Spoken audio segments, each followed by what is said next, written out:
What's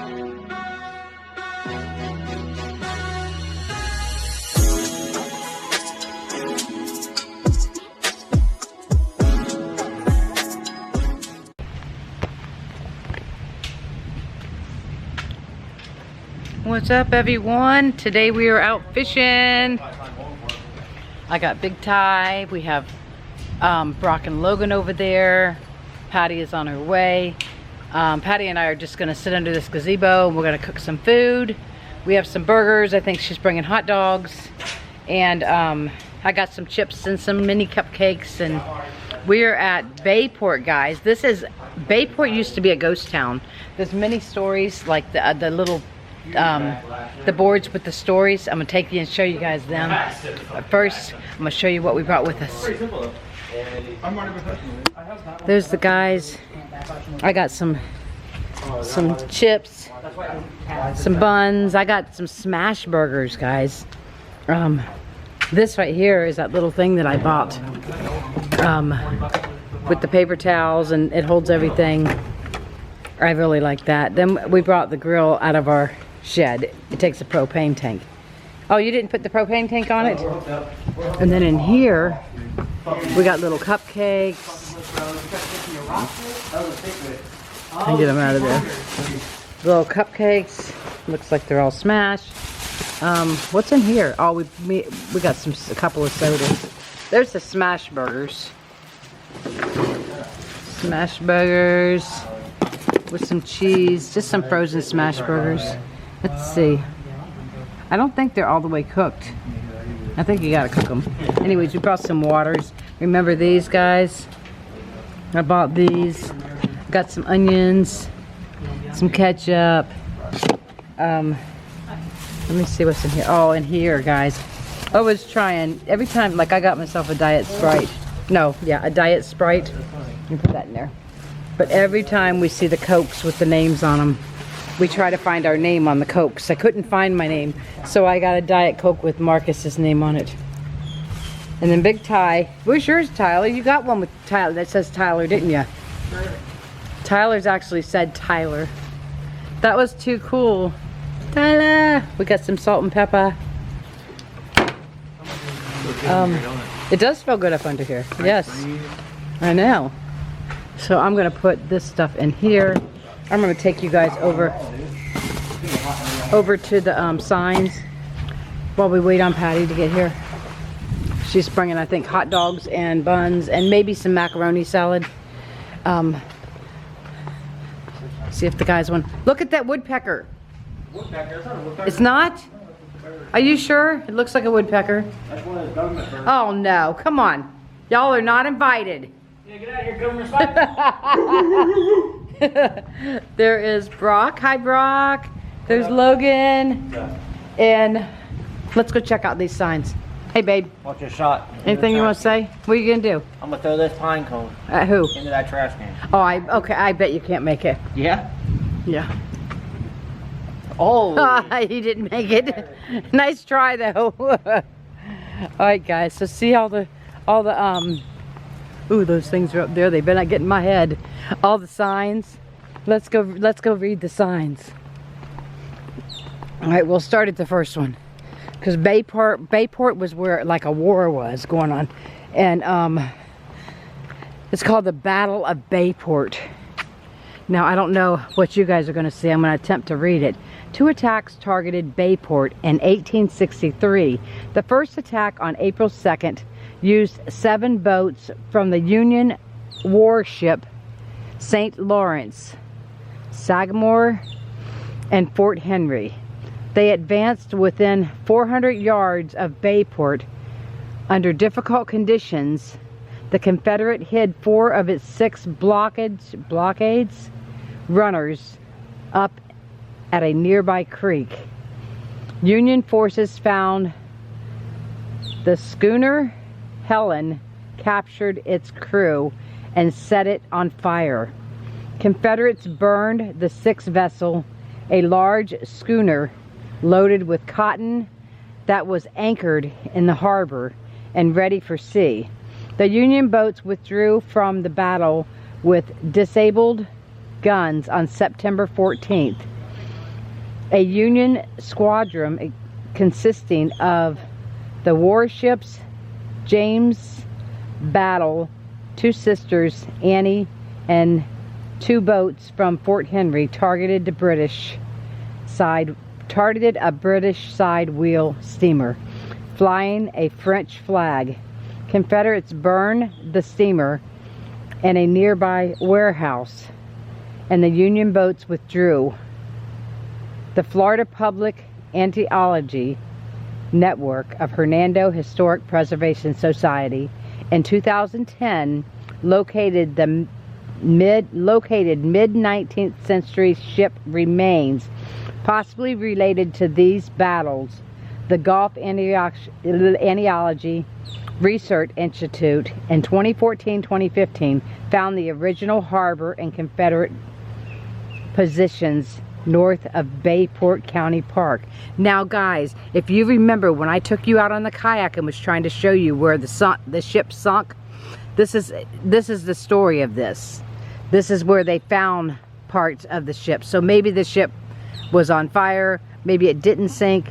I had heard that it sunk, but this is part of what they think they found. This is why all them little anchors are in the water out there. If I drive you down there, I will fucking...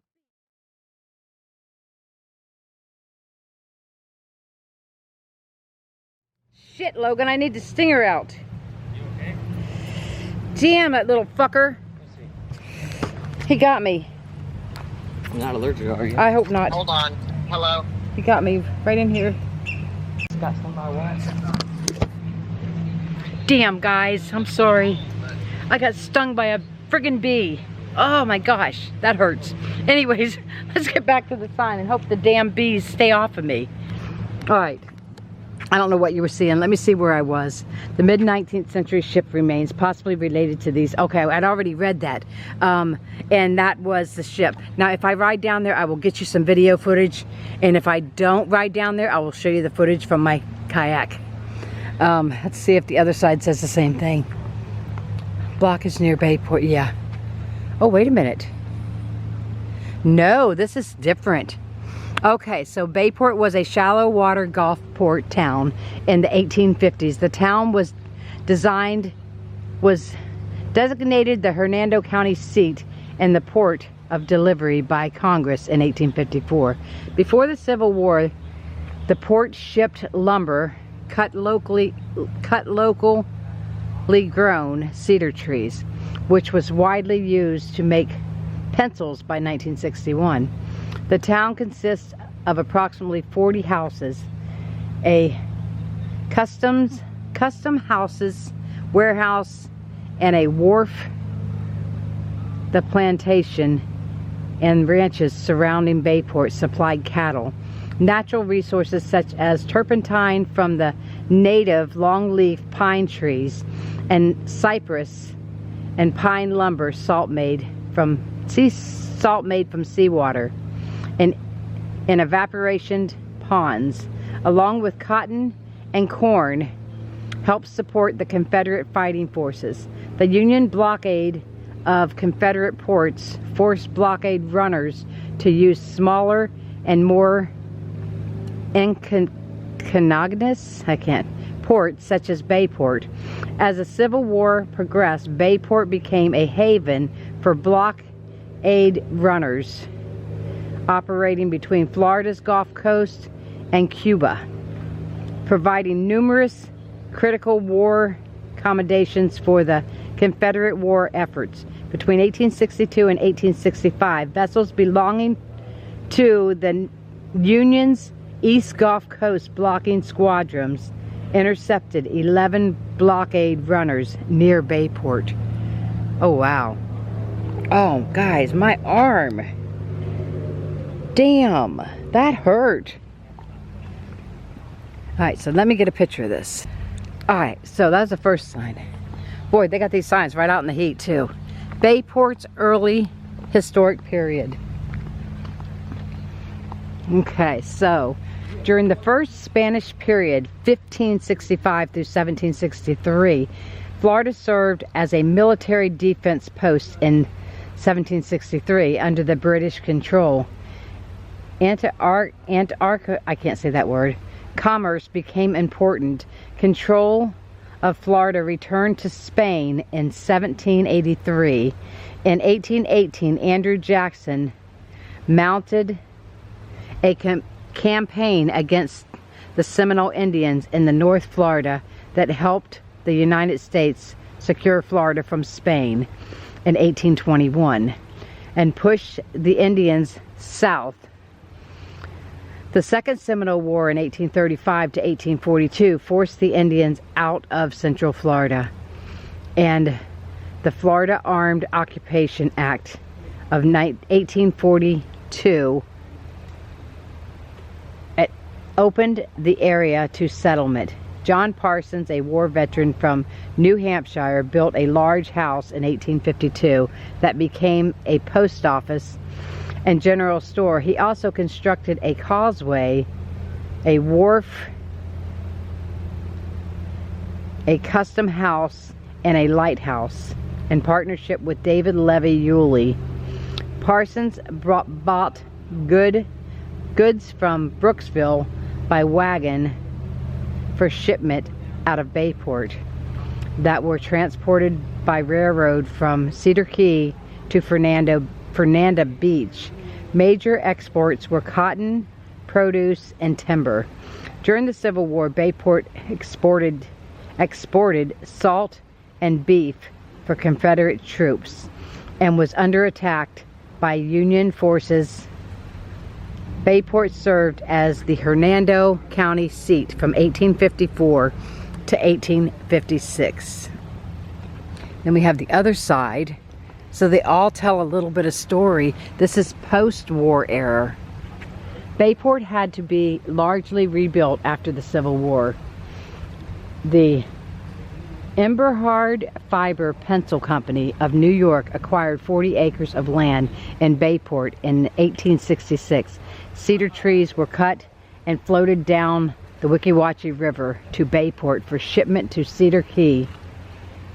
Bayport continued to be a major port of export until 1885, when Brooksville acquired its first railroad spur. By then, the area had been featured in nationally circulated travel guides and was a popular haven for fishermen, boaters, and sportsmen. John Parsons' home became the Bayport Hotel. Oh, wow. So his home is the Bayport Hotel. We pass that every time we come out here. Let's see. John Parsons' home became Bayport Hotel following his death in 1888. For many years after, 1909 was managed by Frances Goethe. She and her son, Henry, operated a commercial fishing operation that shipped fish from Bayport to Centralia, a nearby lumber town with a railroad spur to Brooksville. The hotel ceased operations and burnt in 1942. During probations, Bayport's remote location gave rise to bootlegging operations during the World War II. A radar installation was used for bombing practices by planes from MacDill Air Force Base. A former bird rack rookie built and used to collect doesn't say drug, D-U-N-G, to collect dung from corporate birds for fertilizer production. We used for target practice by the Army and Air Force. Oh, wow. All right, guys, I know I'm not a great reader, but I'm doing my best. Let's go over to the other sign. It's right up there. All right, guys. One more sign, two-sided.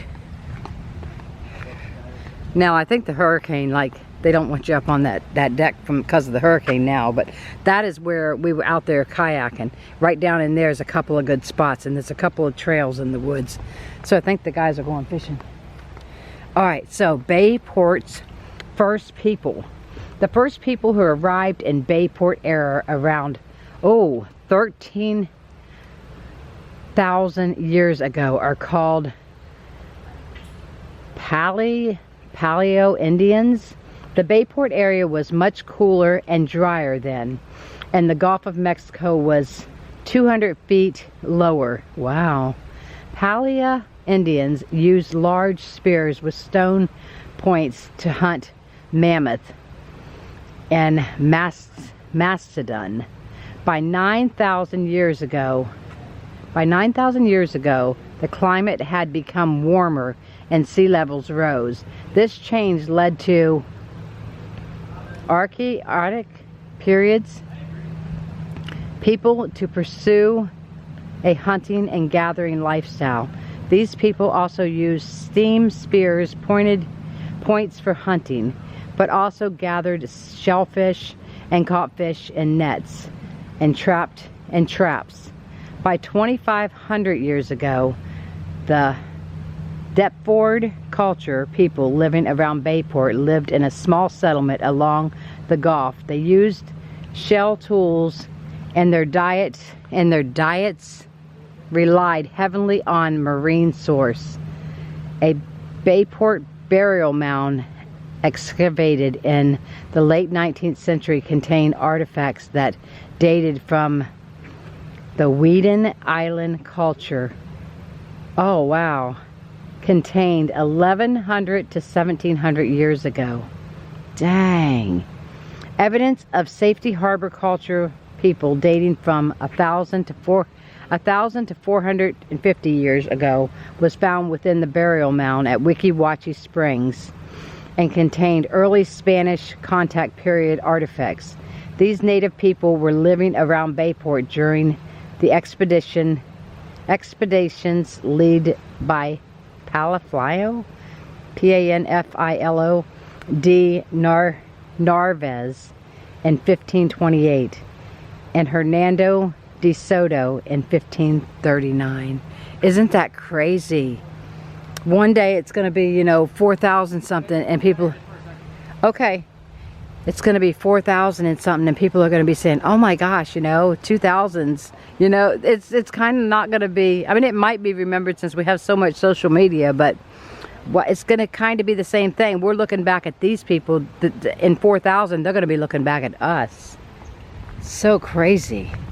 All right, so over here, Bayport area before human occupation. Okay, I might be on the wrong side. I might be reading them in the wrong side. The fossils remained of many prehistoric animals and plants are buried in the Bayport area. During the Eocene period, I don't know what that says, 45 million years ago. Oh my gosh. MYA. The Gulf covered this region. Local Ocala limestone deposits contained marine remains of shells, plants, and mammal bones, including those of early shark's tooth, whales now extinct, sea boas, and sea turtles by the late something period, I don't know, 30 MYA. A shallow sea over West Florida began to recede, and land animals and plants MYA vast force of fires and yeah, there's a bunch of words that I can't read. Something trees supported giant pigs, rhinoceroses, and small camel. Fossils of small rodent,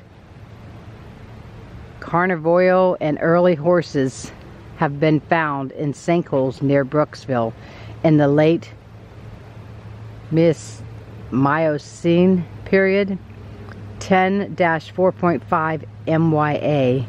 The fossil record shows that many species of the three-toed horse were hunted by false saber-toothed cats and bone-eating dogs.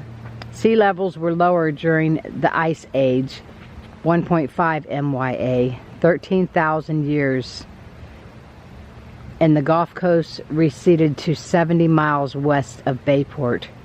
Large mammals such as mammoth, mastodons, ground sloths, and saber-toothed cats roamed these coastal lowlands. Their fossils remain have been found in Weeki Wachee Springs. Oh my goodness. Guys, I am so sorry that I am such a terrible reader. Alright, I gotta get up here and cool off for a minute because I am burning up. It is really hot out here today. Alright guys, let's go up here and cool off. Tyler and Logan took off down there. Brock is still getting his stuff ready. And I'm still waiting on Patty. What'd your grandma say? You don't know? Okay. Okay. Got my Dunkin' coffee, guys. Alright, I'm gonna cool off.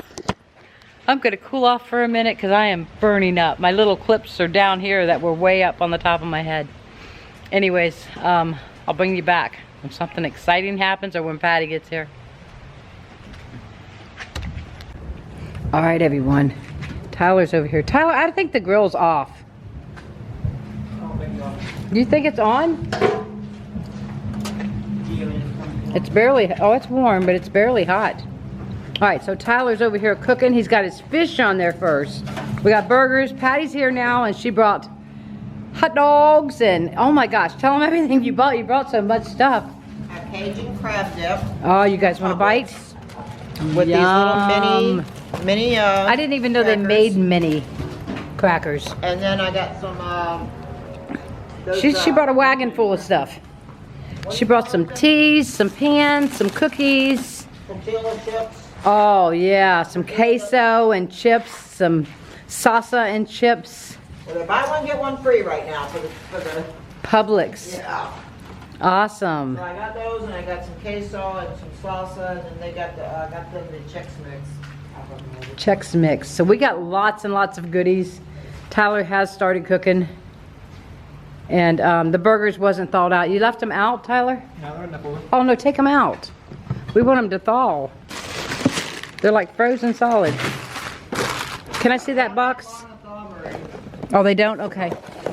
So they're called smash. Last night when I made them for the boys. Okay, smash burgers. It says there's no need to thaw. No thawing required, just Yeah. because they're so thin. I would keep them nice and cool in the cooler because it literally took like less than 5 minutes. Really? I wonder how he's gonna, how long you gonna be, Tyler? I don't know. All right. Pretty long. Well, he's frying up the fish. And a can opener. Can of beans. She bought us a can opener. You know, I thought that eventually all canned goods were gonna have the pop tops. Why wouldn't they?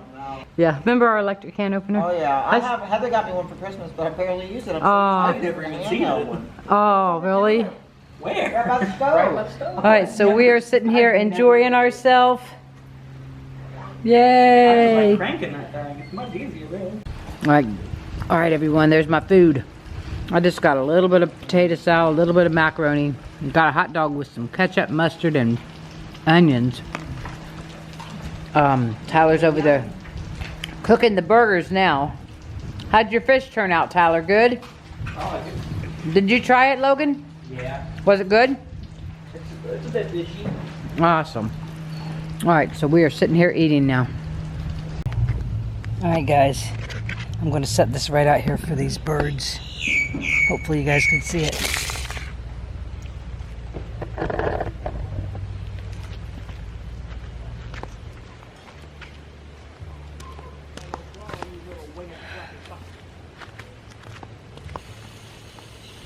Now let's see if they go down to get it.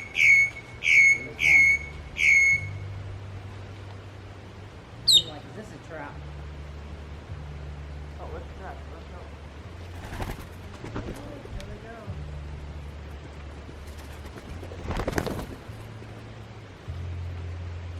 Hopefully I'm not too close.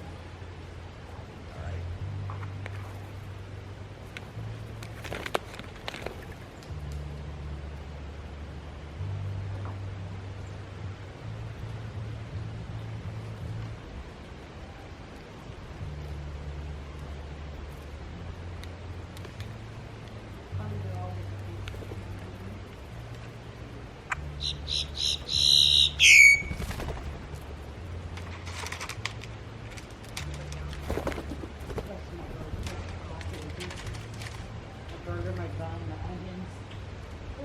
Take some of those, was that hard? tortilla strips too. If you want to crumble them up and put them in the bowl. Yeah. One of those hot ones. Well, this isn't hot no more, Charlie? No. Oh, wow, that's cool about quick. It's only small.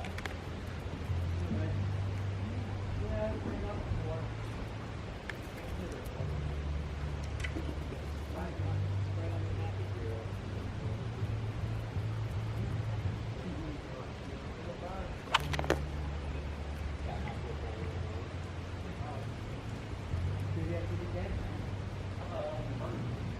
No, we all can.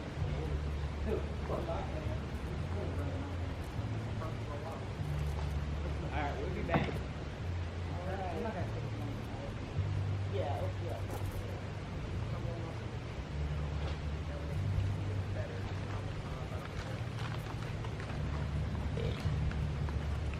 I wouldn't take everything with you. I'd just take the little.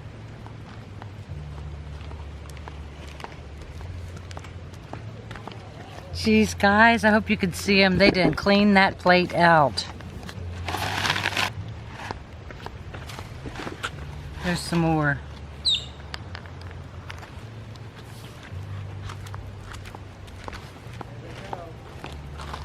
Holy crap.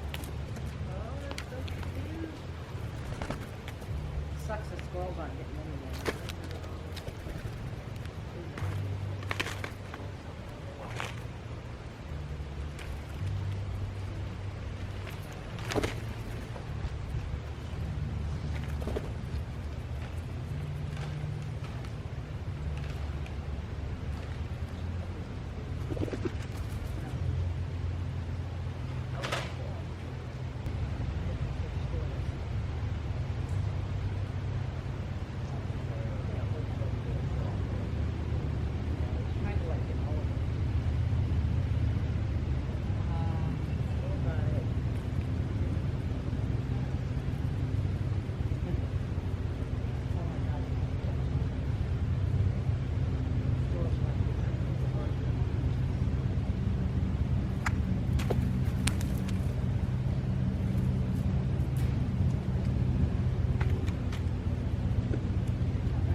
Oh, the fucking bird.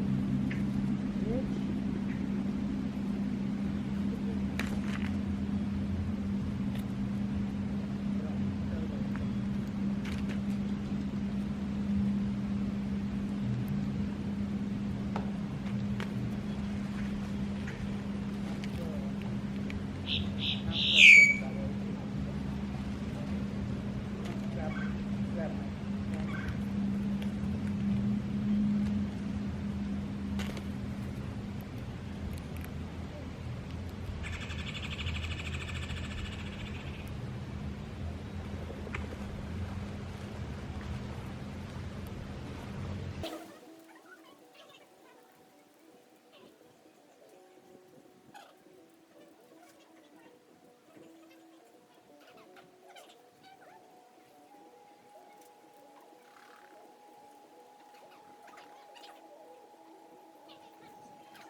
Bags in there.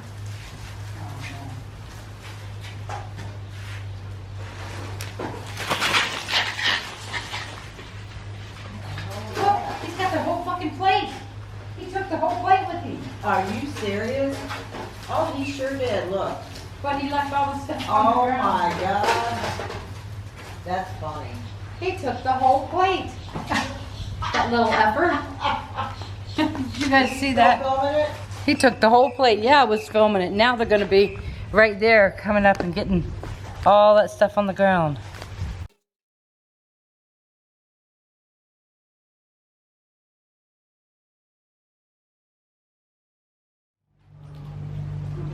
Yeah, that might be enough. Okay. Well, I'll post it. It just knocked my fucking camera over. Oh, shit. I hope I got his face when he did it, you little fucker. Yeah, you just got caught on camera. Hopefully it's not broken. Yeah, it's better not be. It's not under warranty now. That's unfortunate. That is unfortunate.